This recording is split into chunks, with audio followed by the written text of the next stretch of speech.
16 বছরের জুলুম নির্যাতনের বিরুদ্ধে যারা আন্দোলন সংগ্রাম করে শহীদ হয়েছেন তাদের রক্তের সাথে বেইমানি করা যাবে না জানিয়ে জমিয়তে উলামায়ে ইসলামের মহাসচিব মাওলানা মঞ্জুরুল ইসলাম আফেন্দি বলেছেন, যদি 24-এর শহীদদের প্রতি বেইমানি করে তাহলে তারা গাদ্দার। 24-এর গণঅভ্যুত্থানে যারা রক্ত দিয়ে গেছেন, যারা শাহাদাত বরণ করেছেন, তাদের রক্তের সাথে বেইমানি করার কোনো সুযোগ আছে? এর সাথে বেইমানি কেউ করে তাহলে তারা গাদ্দার, তারা ঘাতক।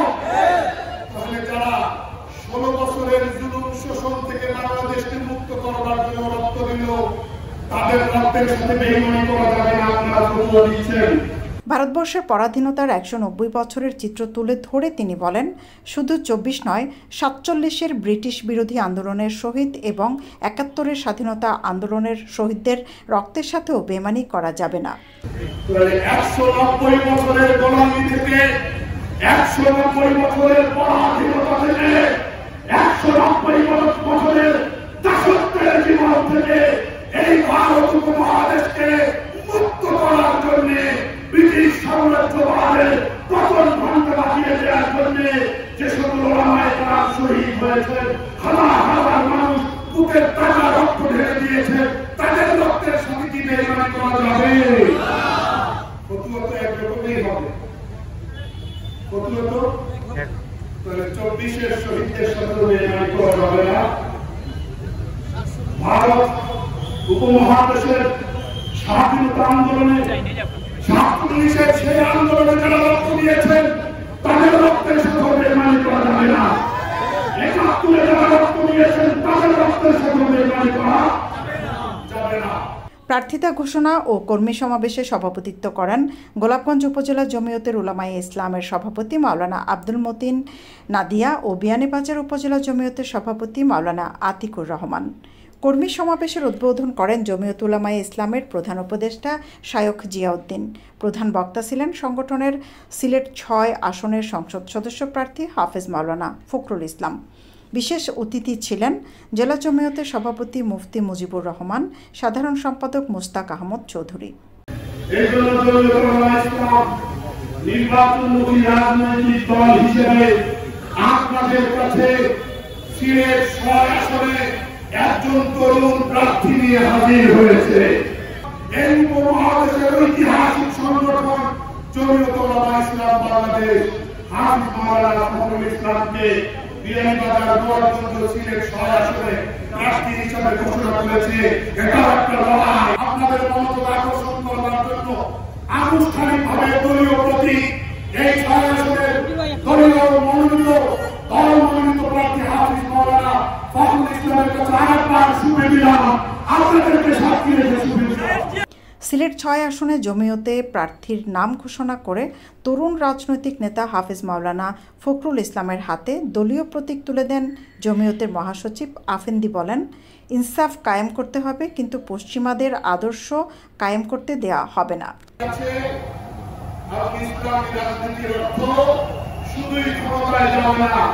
ইসলামের সমস্ত বিধান কায়েম আল্লাহকে গ্রহণ করা, এই মতাদর্শ এবং কনসেপ্ট, এই আইডিওলজিকে ধারণ করে জমিয়ত উলামায়ে ইসলাম শুরুর কাল থেকে আজ পর্যন্ত রাজনীতি করছে।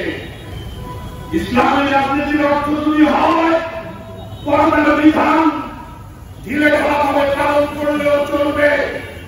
ইসলামী রাজনীতির অর্থ যদি হয় বাংলাদেশে জাতিসংঘের মানবাধিকার কার্যালয় অফিস খোলা হবে, আমাদের স্বাধীনতা সার্বভৌমত্ব নিয়ে ছিনিমিনি খেলা হবে, এদেশে পশ্চিমা মডেলের মানবাধিকার প্রতিষ্ঠা করা, নীল রাষ্ট্র করা হবে, প্রতিবাদ করা যাবে না।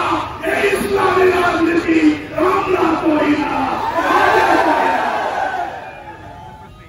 বিয়ানীবাজার গোলাপগঞ্জবাসীর খেদমত করতে সর্বোচ্চ দিয়ে চেষ্টা করব উল্লেখ করে সিলেট 6 আসনে জমিয়ত উলামায়ে ইসলামের এমপি প্রার্থী হাফেজ মাওলানা ফখরুল ইসলাম বলেন, কোনো মিথ্যা প্রতিশ্রুতি দিতে চাই না, সবার ভালোবাসা সহযোগিতা পেলে জনমানুষের পাশে থাকব।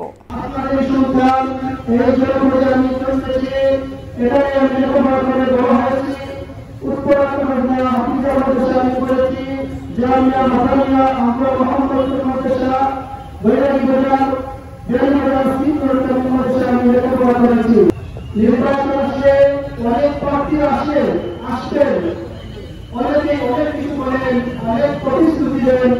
আমি এই সমস্ত মিথ্যা প্রতিশ্রুতি আপনাদেরকে দিতে চাই না। আমি বলতে চাই, আমি বলবো ইসলাম যেভাবে আমাকে নিয়ে আপনাদের সাথে পাঠিয়েছেন, ইনশাআল্লাহ আমি সেই আলিম ওলামার সম্মানে আপনাদের কাছে সবসময় থাকবো। যদি পরিবারবাসী আমাকে ভোট দিয়ে নির্বাচিত করেন, ইনশাআল্লাহ সবসময় আপনাদের পাশে থাকবো। আমি আপনাদের জন্য আমার সর্বোচ্চ দিয়ে কাজ করে যাব। আমার কথা আমি সংক্ষেপে শেষ করতে চাই। আপনারা অনেক সময় ধরে কষ্ট করতেছেন, আর আপনাদেরকে কষ্ট দিতে চাই না। আপনারা সবাই বাড়িতে গিয়ে আমার মা বোনদেরকে আমার আসসালামু আলাইকুম সালাম দিবেন এবং লাইনের মধ্যে প্রবাসী ভাই বোনেরা বিশ্বের যে যেখান থেকে দেখছেন আমার জন্য দোয়া করবেন, আমি আপনাদের জন্য দোয়া করি।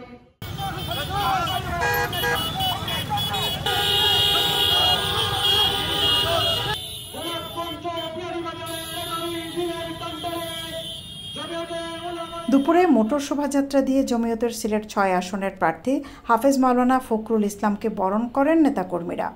বিকালে প্রার্থিতা ঘোষণা ও কর্মী সমাবেশ শেষে সংগঠনের নেতাকর্মীরা দলীয় প্রার্থীকে নিয়ে পৌর শহরে খেজুর গাছ প্রতীকের বিশাল মিছিল বের করেন। সৈয়দা আখি হক, এবিটিভি।